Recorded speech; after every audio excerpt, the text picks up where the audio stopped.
Hi friends, welcome to my channel. आज का हमारा टॉपिक है कोशिका में क्या होता है।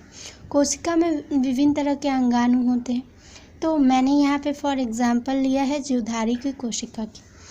इनमें विभिन्न आकृतियों की जो ये अंगाणु दिख रहे हैं, तो आज हम इन अंगाणु के बारे में ही पढ़ेंगे। सबसे फर्स्ट है कोशिकीय झिल्ली। मतलब ये कोशिका के बाहर ये जो झिल्ली जैसा दिख रहा है, मैंने इसको कुछ थोड़ा बड़ा बनाया ताकि हम लोग इसको समझ पाए।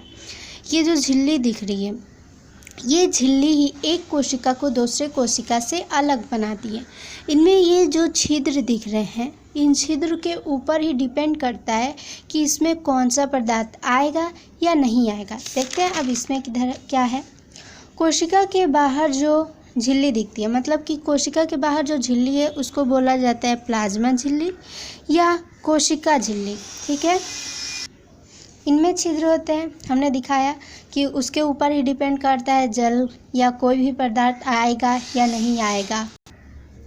ये झिल्ली विभिन्न प्रकार के झिल्लीदार कोशिका अंगाणुओं की रचना करते हैं। ये झिल्ली से ही विभिन्न अंगाणुओं की रचना होती है, झिल्लीदार अंगाणु, जैसे एंडोप्लाज्मीय झिल्ली, गोल्गी बॉडीज, न्यूक्लियस झिल्ली इत्यादि। उसके बाद बात करेंगे न्यूक्लियस की। न्यूक्लियस यानी कि इसकी तुलना अक्सर ना हमारे माइंड से की जाती है, हमारे मस्तिष्क से। हमारा मस्तिष्क क्या करता है, हमारे शरीर के अंदर हो रही सभी क्रियाओं को देखता है। वैसे ही ये न्यूक्लियस भी कोशिका के अंदर हो रहे सभी कार्य को नियंत्रित करता है, उसे ऑर्डर देता है और करवाता है। तो देखते हैं इसके अंदर क्या क्या होते हैं। न्यूक्लियस के अंदर न्यूक्लियर प्लाज्मा नुमा तरल होता है। ठीक है, इस न्यूक्लियस में डीएनए होता है और क्रोमैटिन झिल्ली, क्रोमोसोम। अब देखते हैं ये डीएनए किसको कहा जा रहा है, क्रोमैटिन झिल्ली और क्रोमोसोम। तो इस पिक को ध्यान से देखते हैं। ये है एक ठो न्यूक्लियस का ड्राइंग। न्यूक्लियस के अंदर भी एक छोटा न्यूक्लियस होता है। ये रेसे रेसे जैसा चीज़ देख रहे हैं, जब ये एक दूसरे से पूरा जुड़ा और गुथा हुआ है तब इसको कहा जाता है डीएनए। और जब ये कुछ खुली अवस्था में आ जाता है, जैसे यहाँ पर ये कुछ खुला अवस्था में है ना, तो जब ये खुली अवस्था में आ जाता है तब ये कहलाता है क्रोमैटिन झिल्ली। और जब ये कुछ परिस्थितियों के कुछ परिवर्तन के कारण जब इन खुली हुई अवस्था में जब कुछ प्रकार के प्रोटीन युक्त हो जाते हैं, जब प्रोटीन युक्त हो जाता है तब उसको बोला जाता है क्रोमोसोम। ये क्रोमोसोम ही एक वंश को एक दूसरे से अलग बनाती है और ये एकदम कॉमन चलता ही रहता है। वैसे बात की जाए अगर एक मनुष्य के शरीर में क्रोमोसोम की संख्या कितनी होती है, तो ये एकदम निर्दिष्ट होता है कि 46 ही क्रोमोसोम संख्या होती है। नेक्स्ट है माइटोकॉन्ड्रिया। माइटोकॉन्ड्रिया को सेल ऑफ पावर भी बोला जाता है। क्यों? क्योंकि ये माइटोकॉन्ड्रिया सेल के अंदर जितना ज़रूरत पड़ता है या पावर का, वो माइटोकॉन्ड्रिया ही देता है। तो माइटोकॉन्ड्रिया कैसा दिखता है, या तो ये गोल होता है या अंडाकार या रॉड की तरह लंबा, यही इनका आकार होता है। इसमें दो तरह की झिल्ली होती हैं। इसमें विभिन्न प्रकार के एंजाइम, राइबोसोम और न्यूक्लिक एसिड रहते हैं और डीएनए, आरएनए भी रहता है। ये दो प्रकार की झिल्ली से बना हुआ अंगाणु है, ये मैंने पहले ही बता दिया।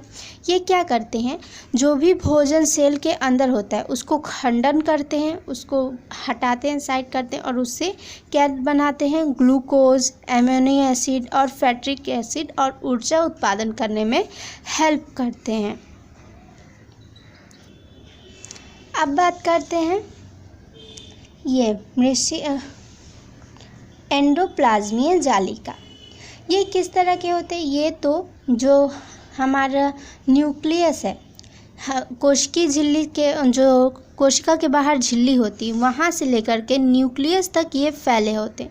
ये क्या करते हैं, जो साइटोप्लाज्मा होता है, मतलब कोशिका के अंदर जो तरल जैसा अर्धतरल माध्यम होता है उसको साइटोप्लाज्मा बोला जाता है। तो उसको ये क्या करता है, कुछ अपूर्ण प्रकोष्ठ में विभाजित कर देता है। कौन? एंडोप्लाज्मीय झिल्ली। इनमें क्या क्या होता है? राइबोसोम संश्लेषणकारी प्रोटीन रहता है, जिसका इनके कुछ परदों के बाहर प्रोटीन संश्लेषणकारी राइबोसोम रहता है, तब ये खुदरे टाइप के दिखते हैं। और नहीं रहने पर, राइबोसोम नहीं रहने पर ये मृषीन दिखते हैं। ये है इसका मृषीन एरिया। इनमें विभिन्न कोशिकीय वस्तु, प्रोटीन, लिपिड संश्लेषण, परिवहन और संचय में ये अंगाणु हिस्सा लेते हैं। ये क्या क्या करते हैं? कोशिका के विभिन्न वस्तुओं का परिवहन और प्रोटीन, लिपिड का संश्लेषण करने में ये हेल्प करते हैं। कौन? एंडोप्लाज्मीय झिल्ली। नेक्स्ट है हमारा गोल्गी बॉडीज। गोल्गी बॉडी क्या करता है? ये तो पहले इसके आकार के बारे में कुछ बात कर लेते हैं। ये न्यूक्लियस के निकट रहता है। न्यूक्लियस जो कोशिका के मस्तिष्क है, वो उसके एकदम पास में ही ये रहते हैं गोल्गी बॉडीज। इनका आकार कैसा होता है? चपटा, थैली की तरह या लंबी गड्ढे गोलाकार संरचना के जैसा इनका आकार होता है। ये मतलब एक दूसरे से थोड़ा दूरी पर इनकी आकृति होती है। जैसे इनके बीच ये जो गैप है, ये है इनकी दूरी। ये दूरी पर एक दूसरे से रहते हैं। ये क्या करते हैं? विभिन्न वस्तुओं का परिवहन और क्षरण, हार्मोन और एंजाइम में ये क्या करते हैं? भूमिका निभाते हैं। इन गोल्गी बॉडीज़ की सृष्टि एंडोप्लाज्मीय झिल्ली यानी कि इस अंगाणु से होती है, गोल्गी बॉडीज़ की सृष्टि। नेक्स्ट है लाइसोसोम। लाइसोसोम का सृष्टि कहाँ से होती है? गोल्गी बॉडी से। ये गोल्गी बॉडी से उत्पन्न होता है और इसका क्या क्या वर्क है? भोजन पचाने का, जीवाणुओं को मारने का और पूर्ण जीवन कोशिका को नष्ट करने में ये विभिन्न एंजाइम को तैयार रखता है, या इस पर विभिन्न एंजाइम होते हैं इन सबको नष्ट करने के लिए। ये जिस कोशिका में रहता है उस कोशिका को ही नष्ट कर सकता है। इस वजह से इसका एक और नाम है आत्मघाती थैली। आत्मघाती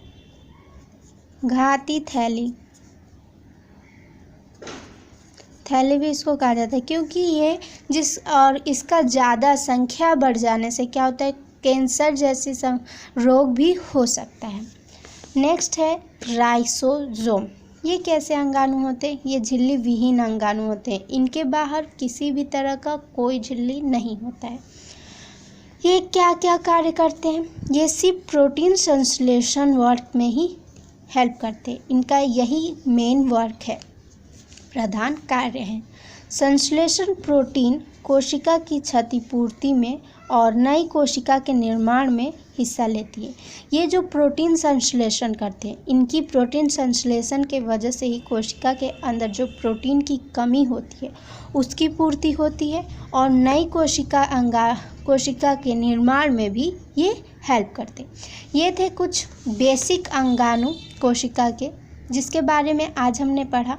आपको ये वीडियो कैसी लगी प्लीज़ बताना। ओके, अगर ये वीडियो अच्छी लगी तो लाइक करना एंड सब्सक्राइब करना मत भूलना। अगर ऐसी ही मेरी वीडियोस देखनी है तो आप यूट्यूब पर रैपल डी एप्टीसेस लिख करके सर्च कर सकते हैं। Okay, bye bye.